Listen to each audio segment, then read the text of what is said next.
Not really sure if that's because I didn't get enough sleep or because I've been stressed for 6 months, double majoring and all, or because I haven't been eating as well the last month.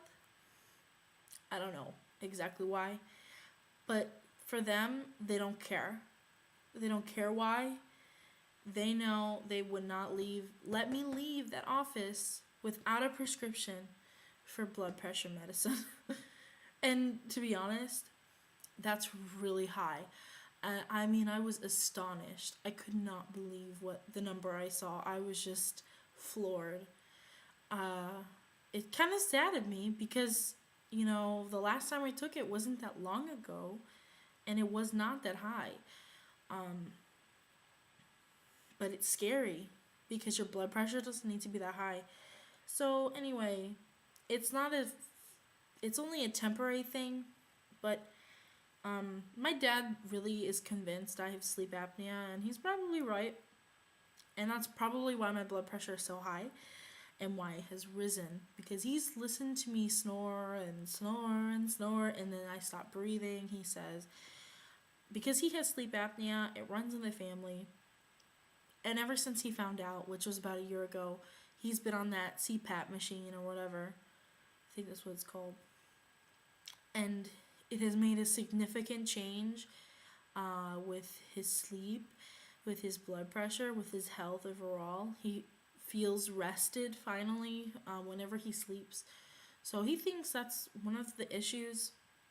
And most of that probably has to do with my weight. But he says that the doctor he spoke with and that really has worked with him with the sleep apnea said, even if you lost 50 pounds, talking to my dad, right? Even if you lost 50 pounds, and you would still have sleep apnea. Um, it wouldn't be as bad, but you would still have it, and you would still need that machine in order to ensure that you're not stopping uh, your breath in the sleep. Um, then it's a pretty serious thing. So I'll probably get it checked out. But back to the doctor today story. The nurse, or not, she's not a nurse. I don't know what she is exactly, but she's not a nurse or a nurse practitioner. She's something else, but not an MD. Forgive me, I don't know anything about that stuff. She checked out my throat because that's what's been really bothering me for the past 3 weeks, and it's sore and it's very inflamed. She said, I guess it's an infection, which is usually the only thing I get sick is sinus or throat infections. So I'm not surprised with that. The high blood meds, and she took a look at the blood work that was done the last time I actually went to the doctor and had it done, which was a very long time ago. And that was about the time where I was taking, I think it was around, I had been taking metformin for about a year. So maybe it wasn't that long ago, but it really was. So she said my levels stayed the same. Okay, if you are a PCOS sister, if you take metformin, even if you're just diabetic, if you take this medicine, you know that it is not fun. Okay? And to know that I took that medicine for this long and for my insulin levels to be the same, it sucks. Like, really sucks. Because that is not a fun medicine. Not fun. With nausea and other things. Not fun. So, they bumped my metformin up. I can only laugh, but it's really not that funny. So my metformin is like double. But I'm happy because it should uh, help me lower them, I hope. And I'll have a follow up in March. I'm really gonna try to be good and go to the doctor every 3 months. And the dentist, maybe, once a century. That's another story. That's pretty much it. So today was like finally a big hurdle for me to just go back to the doctor, because I've been dreading it for so long and avoiding it for so long, because I was, disappointed in myself, but, it wasn't getting better. And at least if I took this step and went back to the doctor, something would get better. I would better myself some way.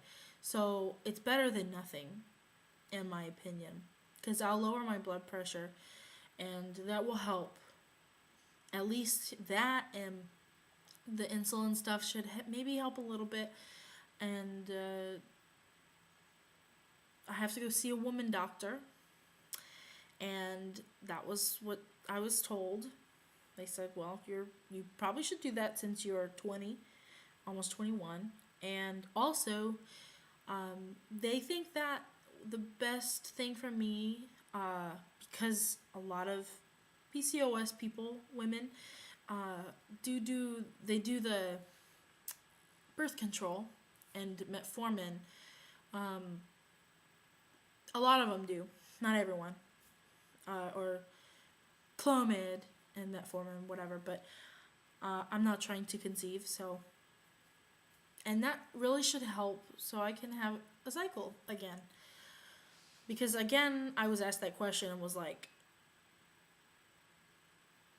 long time ago, and she was like, well, I think you need to go get birth control, so that helps you start doing that again, and that should help my health.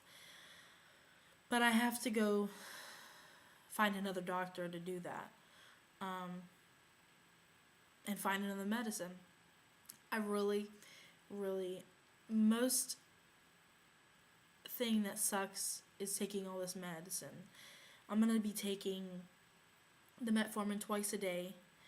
I know some people take it like 3 times a day, and I feel so sorry for you, but for me, like, as forgetful as I am, I'm going to have to take birth control,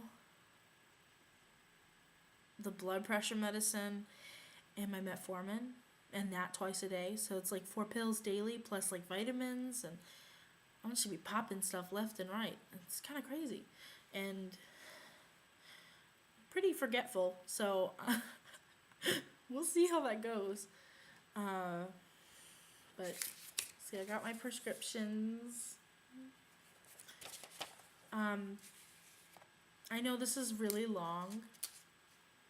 I'm gonna break this up into many videos. You don't have to watch the whole thing if you don't want to.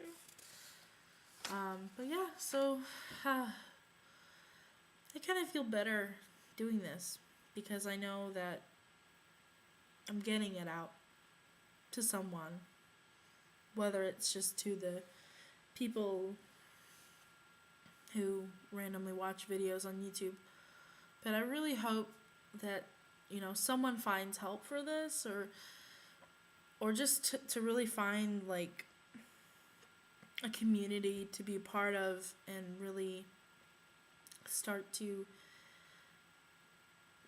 basically take this disease and live with it with the least amount of complications, and that's really what I want. So I really hope that everyone has a really nice week, and please leave me any feedback, whatever you want. I don't care. Just something not so mean.